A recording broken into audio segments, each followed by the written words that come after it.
ప్రశ్నించే గొంతుల పైన దాడులు చేస్తున్న కాంగ్రెస్ సర్కార్, అంటే నిజాలు మాట్లాడితే తట్టుకోలేని కాంగ్రెస్ సర్కార్. నిజాలు ఎవరైతే మాట్లాడతారో వాళ్ళపైన కేసులు పెడతాం, దాడులు చేస్తాం, వాస్తవాలు ప్రజలకు తెలియకుండా కాపాడుకునే ప్రయత్నం చేస్తాం. అంటే మేము తప్పులు చేస్తాం, మమ్మల్ని ఎవరు అడగొద్దు. మేము తప్పులు చేస్తాం, చేయడానికే మేము అధికారంలోకి వచ్చినాం, కానీ ఎవరు తప్పుల గురించి అడగొద్దు. మరి గత సర్కారు దాడులు చేయలేదా, గత సర్కారు వైఫల్యాలు చేయలేదా అని చెప్పేసి ఓ 2-3 యూట్యూబ్ కుక్కలతో వాగిస్తాం. ఆ యూట్యూబ్ కుక్కలు టీఆర్ఎస్ పైన మాట్లాడినంత గట్టిగా కాంగ్రెస్ పైన ప్రశ్నించకుండా అవి ప్రశ్నించే గొంతులే. మరి రాష్ట్రంలో ఎక్కడ దాడులు జరుగుతున్నాయి అంటే, ఇప్పుడు మహేష్ గాడ్సే లాంటి ఇండిపెండెంట్ యూట్యూబర్లకు దాడులు జరిగితే సర్వసాధారణం. ఎందుకంటే నిజాలు మాట్లాడుతాను, గట్టిగా మాట్లాడుతున్నాం, సో కొంచెం ధైర్యంగా మాట్లాడుతున్నాం కాబట్టి కోపం రావచ్చు. కానీ ఒక మీడియా ఛానల్ పైన, శాటిలైట్ మీడియా ఛానల్ పైన దాడి జరగడం అనేది చాలా విడ్డూరంగా అనిపిస్తున్నది. అంటే ఈ రాష్ట్రంలో కొందరు ఉన్నారు బీజేపీ నాయకులుగా వాళ్ళు చలామణి అవుతారు. మరి ఏబిఎన్ రాధాకృష్ణ పైన దాడి జరిగితేనేమో స్పందించి ఊరికంటే ముందర పోయి లైన్ కట్టి నీవున్నావు రాధాకృష్ణకు కమ్మ అంటే అమ్మ, మాకు తల్లి లాంటి కులం అని చెప్పేసి చెప్పుక తిరిగి కొందరు బరాబడా నాయకులు బీజేపీలో ఏబిఎన్ ఆంధ్రజ్యోతి ఛానల్కి సపోర్ట్ ఇచ్చారు. కానీ ఆ గొంతులు ఇలా పెకులుతలేవు, ఆ గొంతులకి ఇలా, ఆ కళ్ళకి ఇలా కళ్ళు కనిపిస్తలేవు, పచ్చకామెరలు వచ్చినాయి. నిజంగా అట్లే అనిపిస్తా ఉంది. ఈ రాష్ట్రంలో ఎవరిపైన జరిగిన దాడైనా అది ఖండించాలి. అది బీఆర్ఎస్ అయినా, కాంగ్రెస్ అయినా, బీజేపీ అయినా, ఎంఐఎం అయినా. ఎందుకంటే ఈ దేశంలో ప్రజాస్వామ్యబద్ధంగా సో చట్టాలు చెప్పినట్టుగా, సో ఇన్ కేసు చట్టాలు మించి ఎవరన్నా పోవడానికి కేసులు ఉన్నాయి, కోర్టులు ఉన్నాయి, పోలీస్ స్టేషన్లు ఉన్నాయి, అన్నీ ఉన్నాయి. కానీ లేదు, మీ దాడిలే చేస్తాం, మేము చట్టపరంగా అంటే అవతలోనికి సమాధానం చెప్పే దమ్ము లేనప్పుడే, అవతలో అడిగిన ప్రశ్నలకు సమాధానం చెప్పే సత్తా లేనప్పుడే ఈ భౌతిక దాడులకు పాల్పడతా ఉంటారని ఒక నాడు ఉన్నది సమాజంలో.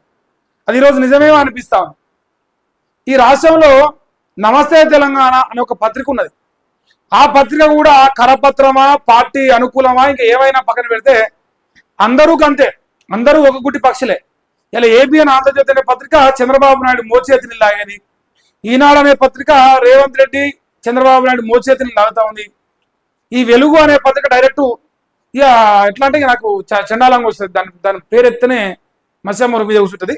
సో అంత చండాలమైన కాంగ్రెస్ మోచేతిని లాగే పత్రిక ప్రస్తుతానికి. అంటే పుటకులో ఉండ ఏ చెట్టు కింద ఉంటే ఆ చెట్టు పచ్చగా ఉంటే ఆ చెట్టు కాడ వంతాడు, అలాగే జోక్తాడు వివేక్ వెంకటస్వామి. సో ఇట్లా అందరూ ఎవరు సొక్కమేం కాదు, నమస్తే తెలంగాణ సొక్కమేం కాదు. అందరూ ఒక మీడియా ఛానల్ పెట్టుకొని దాని వెనక ఒక పార్టీ ఎజెండాతోనే పనిచేస్తూ ఉంటారు. కానీ వాళ్ళు అడిగిన దానికి సమాధానం చెప్పగలగాలి.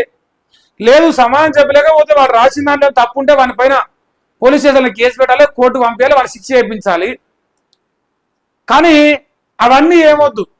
అంటే మనం ఈ రాష్ట్రంలో ల్యాండ్ ఆర్డర్ను సరిదిద్దుతున్నాం, మేము హోమ్ మినిస్టర్గా పనిచేస్తున్నాం, ల్యాండ్ ఆర్డర్ బ్రహ్మాండంగా ఉంది, పోలీసులకు స్వేచ్ఛ ఇచ్చినాం అనుకుంటూనే కార్యకర్తలు ఉసిగొలుపుతా ఉండు రేవంత్ రెడ్డి.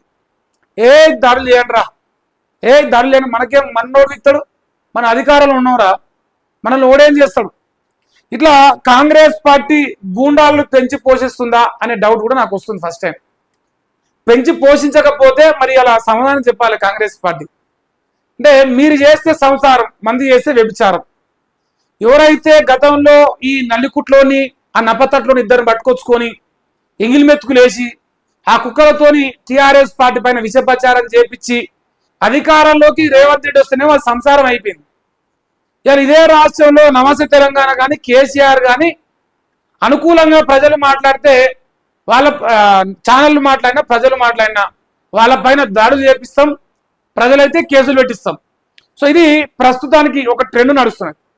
మరి ఇలా ఈ ట్రెండ్లో ఒక వార్త ఏంటంటే, ప్రశ్నిస్తే గూండాల దాడి జరుగుతున్నది. ఎక్కడ జరుగుతుంది అనేది ఒకసారి మీకు చూపించే ప్రయత్నం చేస్తా. మరి తెలంగాణ రాష్ట్రంలో నమస్తే తెలంగాణ గత 22 నెలలుగా ఈ 3 పత్రికలు, ప్రధాన శాటిలైట్ ఛానల్గా పనిచేస్తున్న పత్రికలు, దినపత్రికలు రాసే ఏ వార్త కూడా ప్రజలకు అనుకూలంగా లేకపోతే, సరే ప్రతిపక్ష పాత్ర పోషిస్తుంది కాబట్టి వాళ్ళ అధికారంలో కావాలని ఆకాంక్షతోని ఎప్పటికప్పుడు వాస్తవాలు ప్రజల ముందు తీసుకెళ్లే ప్రయత్నం చేస్తారు. లేదు వాళ్ళను లంగావాడలు చెప్తుర్రా, తప్పేం లేదు. మీరు లంగా మాటలు చెప్తారని నమ్మకం ఉంటే కోర్టుకు పోవచ్చు, కేసులు పెట్టవచ్చు. కానీ నమస్తే తెలంగాణ రాసిన వార్తలు తట్టుకోలేక, నమస్తే తెలంగాణ వస్తున్న కథనాలు ప్రజలు ఆదరిస్తున్నాను, లేదు నమస్తే తెలంగాణ వస్తున్న పేపర్లు వస్తున్న వార్తలు వాస్తవానికి దగ్గరగా ఉన్నాయనో భయపడి బెదురుకొని అదురుకొని ఇట్లా దాడులకు పాల్పడితే ప్రజలు అన్నీ చూస్తుంటారు, క్షుణ్ణంగా చూస్తుంటారు. ఎప్పుడు సమాధానం చెప్పాలో అప్పుడు కర్రుగాల్చి వాత పెట్టే సమాధానం ఖచ్చితంగా చెప్తారు రేవంత్ అని. ముచ్చట ఏంటంటే ఇక్కడ అబ్జర్వ్ చేస్తే నమస్తే తెలంగాణ కార్యాలయంపై కాంగ్రెస్ గూండాల దౌర్జన్యం, వరంగల్ యూనిట్ పై యూత్ కాంగ్రెస్ దాడి చేసింది. కట్టెలు జెండాలతో వచ్చి పేట్రేగిన కార్యకర్తలు నిజాలు రాసినందుకు, ఇక్కడ గమనించాలి, నిజాలు రాసినందుకు దుర్భాషలాడుతూ వీరంగం సృష్టించరు. అంటే రేవంత్ రెడ్డి ఇన్స్పిరేషన్ గా తీసుకున్నారు. పండబెట్టి తొక్కుతా, ఒంగబెట్టి గుద్దుతా, పేగులు మెడలేసుకుంటా అంటాడు కదా. సో అన్నగారిని స్ఫూర్తిగా తీసుకొని మరి వాళ్ళ కార్యకర్త కూడా పనిచేస్తాడు. ఇంకా మా నాయకులపై వార్తలు రాస్తారా, కానీ కేసీఆర్ పైన వార్తలు రాయొచ్చు, కేసీఆర్ పైన యూట్యూబ్ కుక్కల్ని పెట్టి మురిగియొచ్చు, కేసీఆర్ పైన దుష్ప్రచారం చేయొచ్చు, అధికారం ఎక్కొచ్చు, అదే యూట్యూబ్ ఛానల్ పట్టుకొని ఈ రోజు కూడా బతుకొచ్చు పైసలు ఇచ్చి. అది మాట్లాడద్దు, అది మాట్లాడితే పాపం అయిపోతుంది. మన ఇప్పుడు అవన్నీ మాట్లాడితే మనలాంటి ఛానల్ని తొక్కేస్తారు, నిజాలు మాట్లాడతాం కాబట్టి. ఇప్పుడు ఇక్కడ నమస్తే తెలంగాణ ఏ నాయకుల పైన వార్తలు రాయొద్దు, ఎందుకు రాయొద్దు, ఏం పతివ్రత పనులు చేసిరు? రాష్ట్రంలో 22 నెలలుగా చూస్తాను అన్ని లంగా పనులే చేసిరు. ఇది ఒక్కటి మంచి పని చేసిన చెప్పడానికి ఏం లేదు, నా కళ్ళకేం కనిపిస్తలేదు. మరి ఇన్ని లంగా పనులు చేసినా చెప్పొద్దు అంటే మరి ప్రజలకు వాస్తవం ఎటు తెలవాలి, ఎవరు చెప్పాలి? ఇగో ఈడ ప్రతి ఒక్కటి ఎంగిలి మెతుకు తినే పత్రికలే ఉన్నాయి, అన్ని కూడా రేవంత్ రెడ్డి ఒంటరిగా మోచేది లాగా పత్రికలే ఉన్నాయి. ఈ శనార్థ్ అనేటోడు రేవంత్ రెడ్డి ఎంగిలి మెతుకు తిని బతికినోడు. ఈ దిశ పత్రిక కూడా ఇవాళ నిన్నమన్న మోపై పచ్చరంగా అయిండు. ఈ 3 పత్రికలు డైరెక్ట్ ఇక నాకేమో గలీజ్గా చండాలంగా వస్తున్నాయి పదాలు నోటికి, ఇట్లా పట్టుకొని జోక్తా ఉన్నాయి. ఇప్పుడు కాంగ్రెస్ పార్టీ ఇట్లా పట్టుకొని జోక్తా ఉన్నాయి, ఏం జోక్తున్నాయి నాకు తెలియదు. మరి ఆ జోకుడు పత్రికలకు మాత్రం గొప్ప పేరున్నదా? వాళ్ళు మాత్రం నాయకుల్ని రేవంత్ అన్న వీరుడు శూరుడు, ప్రజల్లోకి ఎక్కిండు, ప్రజల్లోకి పోయిండు, ఇట్లా రాష్ట్రాలు ఏమో మంచోళ్ళట, అట్లా రాస్తేనే ఈ రాష్ట్రంలో పత్రిక నడవాలట. కానీ నిజానికి దగ్గరగా, వాస్తవానికి దగ్గరగా, ప్రజలకు నచ్చిన విధంగా, ప్రజలు మెచ్చిన విధంగా, ప్రజల గుండెల్లో ఉన్న మాట రాస్తే ఆ రాస్తారా అంటారు. మరి మీరు రాసినట్టు, మీరు రోత రాపించినప్పుడు, మీరు రోత వీడియోలు చేపించినప్పుడు, ఈ రోజు కూడా ఈ క్షణానికి కూడా కేసీఆర్ పైన దుర్మార్గమైన వీడియోలు చేపించిన కుక్కలు లేవా యూట్యూబ్లో? కాంగ్రెస్ సంబంధించినవి, కాంగ్రెస్ కి అనుకూలంగా పనిచేసే కుక్కలు లేవా ఈ రోజుకి? మరి ఆ కుక్కలు రాస్తే ఎందుకు మంచి అయింది? ఆ కుక్కలు మాట్లాడితే ఎందుకు మంచి అయింది? అంటే మీకు చల్లగా మన తేనె ఊసినట్టున్నదేమో. ఎందుకంటే కాంగ్రెస్ వాళ్ళు ఎంగిలి మెతుకుల్ని తెలంగాణ ప్రజలను మోసం చేసి ఒక దొంగను తీసుకొచ్చి కుర్చీలో కూర్చోబెట్టి కోర్టు సంపాదించిన దొంగ నా కొడుకులు మాట్లాడితే సమ్మగా అనిపిస్తుంది అనమాట, చాలా సమ్మగా అనిపిస్తూ ఉంటది. ఇప్పుడు నాయకుల పైన రాయద్దట, ఖబర్దార్ అడ్రస్ లేకుండా చేస్తామంటూ బెదిరింపులు. ఎందుకంటే రాహుల్ గాంధీ ఒక పుస్తకం పట్టుకుడు, ఇట్లా అంటే చేతిలో ఒక ఎర్ర పుస్తకం పట్టుకొని ఎర్రి పుష్పం లెక్క జనాల్ని చూతగాలని చేసుకుని తిరుగుతాడు. మరి రాహుల్ గాంధీకి రాజ్యాంగంలో ఎక్కడ ఒక నాయకుని పైన వార్త రాస్తే దాడులు చేయాలనుందో నాకు ఒకసారి చూపించాలి. రాహుల్ గాంధీ ఖచ్చితంగా చూపించాలని నేను మనస్ఫూర్తిగా కోరుకుంటున్నా. తెలంగాణ రాష్ట్రంలో మరి ఈ దేశంలో లేని రాజ్యాంగం ఏమైనా ఉందా? రేవంత్ రాజ్యాంగం ఏమైనా రాసిర్రా? ప్రశ్నిస్తే దాడులు చేయాలి, వార్తలు రాస్తే దాడులు చేయాలి అంటే ఆయన ఢిల్లీలో మాట్లాడతాడు.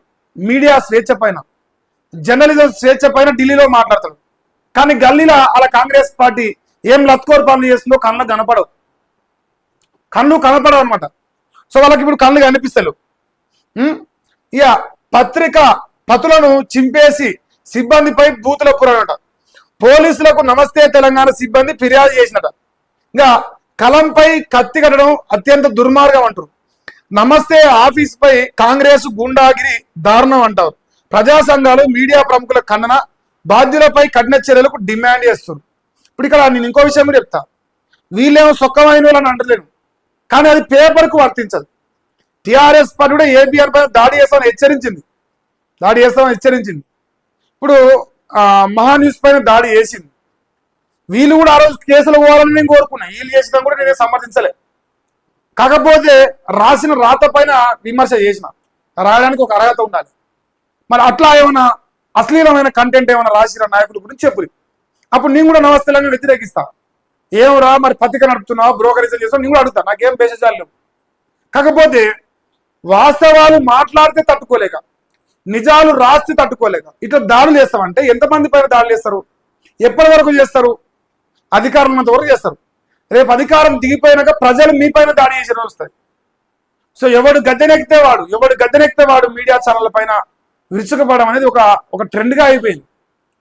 మరి వాళ్ళకు పోయే కాలం తప్ప మంచి కాలం కాదు. కేసీఆర్ కూడా గిట్లనే చేసినాం, దాని ద్వారా ఏమైంది, అలా పోయి ఫామ్ హౌస్ అనుకున్నాడు. ఇలా రేవంతుడు కూడా గదే పందా ఎంచుకున్నాడు. మళ్ళా రేపు కూడా రేవంతుడు దిగిపోతాడు. సో దిగిపోయి ఆయన కూడా ఈ ప్యాలెస్లో అనుకునే బతికైతుంది. సో దయచేసి నేను ఇక్కడ చెప్పాల్సింది అంటే, ఏ రాజకీయ పార్టీకి అనుకూలంగా ఉన్న పేపర్ అయినా సరే వాడు అంతో ఇంతో ప్రజలకు వాడికి నచ్చిన యాంగిల్లో వాడు పనిచేస్తా ఉన్నాడు. వాడేమైనా తప్పు చేస్తే చట్టపరంగా చర్యలు తీసుకోండి. కానీ ఇట్లా దుర్మార్గంగా భౌతిక దాడులకు పాల్పడుతూ ఇక నేను రాగ ద్వేషాలకు పోకుండా చిత్తశుద్ధితో అంతఃకరణ శుద్ధితో ఈ ప్రమాణాలు విమానాలు చేసి ఈ లత్కోరు పనులు చేసి జనాలు నవ్వుతురు. అది ఏ రాజకీయ నాయకుడైనా ఏ రాజకీయ పార్టీ అయినా మీరు చేసిన ప్రమాణానికి మీరు చేసే లత్కోరు పనులకు ఏ మాత్రం సంబంధం ఉండట్లేదు. ఇది ఓపెన్ సీక్రెట్. సో ఇది ఒక వార్త. ఇప్పుడు ఈ వార్త ఏ పేపర్లో రాదు. వాళ్ళు నిజమైన జర్నలిస్టులు, వాళ్ళు నిజమైన మీడియా ఛానళ్ళు, ఇయే గొప్ప పత్రికలు. ఇప్పుడు మీరు అబ్జర్వ్ చేస్తే ఈ దాడి గురించి ఏళ్ళ నన్ను వచ్చిందా మీరు ఒకసారి గమనించండి. వస్తే నేను మనకి శభాష్ అంట, నాకేం ఇబ్బంది లేదు. ఇది ఆంధ్రజ్యోతి, రేవంత్ సంకనాగే జ్యోతి. అది ఇది రేవంత్ నాడు. ఈ పెద్ద రిప్యుటేషన్ అంటారు కదా, ఏది మరి రావాలి కదా. ఒక మీడియా ఛానల్ పైన దాడి జరిగితే సాటి ఛానల్గా మరి వార్త ఎందుకు రాయలే అంటే ఇట్లా బ్రోకరేషన్ వేసే పత్రికలేమో మంచి అనమాట. మనకు వీడు రాసిండా ఇట్లాంటి బ్రోకర్ పత్రికలు తెలంగాణలో మోపై ప్రజలకు వాస్తవాలు చేరవేస్తాడు. ఇలా ఆయన ఏం సుఖమైన ఆయన కాదు, ఆయన కూడా ప్రతిపక్షం ఉండు కాబట్టి రాస్తున్నాడు. లేదా అధికారంతో ఆయన కూడా ఎవరు రాయబోతున్నాడు. సో రేపు వాళ్ళ అధికారంలోకి వస్తే వీళ్ళు కూడా అప్పుడు నిజాలు రాయడానికి ముందడుగు చేస్తారు. ఇప్పుడు వెలుగు పత్రిక రేపు ప్రతిపక్షంలో ఉందనుకోని వీళ్ళు కూడా ప్రజల సమస్యలు ప్రజల బాధలు రాస్తారు. కానీ ఇది సమంజసం కాదని నా అంతరాత్మ చెప్తా ఉంది. మరి ప్రజలుగా మీ ఆలోచన మీరు ఒకసారి నాకు కామెంట్ చేసే ప్రయత్నం చేయండి. సో ఎవరిపైన దాడి జరిగినా అది ఖండించాలన్న బాధ్యత మన పైన ఉంది. నేనైతే ఖండిస్తా ఉన్నాను. అది ఏ ఛానల్ అయినా, ఎవరికి అనుకూలమైన ఛానల్ అయినా.